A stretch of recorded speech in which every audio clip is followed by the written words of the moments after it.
Good day, Gambia and friends of the Gambia. Good day wherever you are, whatever time zone you're on. I've been rambling a lot because I've been thinking about a lot of things. And the more I think, the more I wonder whether we collectively as a nation are serious in building a new Gambia. See, the broadening of the democratic space brings about democratic plurality. Democratic plurality brings about citizen participation. Citizen participation is the best thing for a budding democracy, especially the one that we're trying to build, the one that we want the new Gambia to be premised on. Imagine a kid that turned 18 January 2018 cannot vote in Gambia until 2021. It's not only shameful, but is a practice and an act of disenfranchisement. The Gambian citizen has the right to vote once he or she comes of age. So how can our government tell us that that particular individual should wait until he turns 21 to exercise a right that he had once he or she turns 18? We have to be mindful of our political class. As and when it suited them to change the age limits and other things, they found an expeditious way to resolve that bottleneck. Well, this is not of concern to them, so no one's taking heed. But I will tell you, another 5 to 11% of would-be voters are denied the right to exercise a constitutional right, a right guaranteed to them. And we should not idly sit by and let this happen. You see, collectively as Gambians, come December 1st, we went under that hot sun to change the status quo. We changed the status quo because we wanted to see a budding democracy. We wanted to see a government that we deserve and a government that will be reflective of our collective aspirations as Gambians. Some of the things we see make us very doubtful whether what we bargained for and what we signed in for is what we've been dished out. I therefore call on the IEC to respect the rights of the citizenry that have turned 18 and want to vote and can't vote for another 3 years. It should not happen. We should not allow it.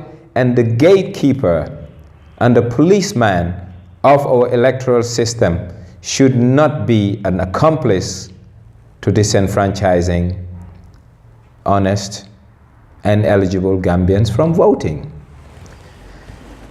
What can we do about this? We can always have a supplementary voter roll, and the supplementary voter roll will allow these people to come in and join the existing voter roll. See, rights are things that the government should not only respect, preserve, and facilitate in its exercise. So having Gambians who have turned 18 to wait for another 3 years to vote is a faux pas. So I'm telling the IEC, and I'm also talking to the politicians, and by extension the government of the Gambia, that we should do duty, honor to country by doing right to each and every citizen of this country. Democracy is a messy business, but as messy as it is, we need to respect the rights of others.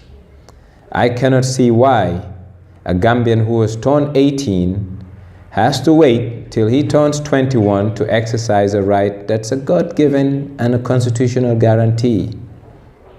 Let's stop what we're doing. See, mediocrity was reserved for the old Gambia. The new Gambia should be responsive to citizen needs, should be responsive to the aspirations of the Gambian polity, and should also be mindful to make sure that they don't trample on the rights of the citizenry.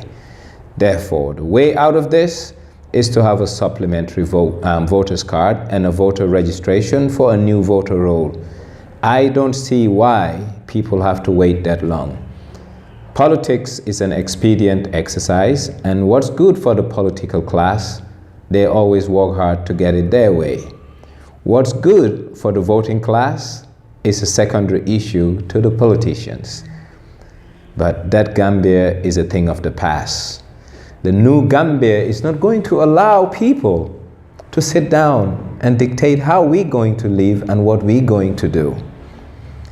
Well, I'll be here and I'll be talking. And I'll be talking as long as it takes. Like I said, I don't mind being that lone voice, but that lone voice will amplify his voice so that he will be heard. I support a supplementary role. I support the broadening of our democratic space, thereby creating a broader citizen participation in our democratic and electoral process. Therefore, Director of IEC, the Independent Electoral Commission, the Minister of Local Government, and by extension, the Executive. Let's do right to country. Let's be responsive to the needs of our citizens. And let's not disenfranchise any Gambian, because disenfranchising any Gambians makes the legitimacy of any electoral outcome to be flawed. Let's open up the space, and you'll be hearing more from me, and I do hope we address this issue. 2021 is too far for an 18-year-old who has the right to vote in March to wait. We don't want that in the new Gambia. We want a country that's responsive, a country that shows equity, and a country that's fair to all irrespective. Thank you, and once again, this was D-Steak, and you know what? I'll be coming your way soon. Cheers, everyone.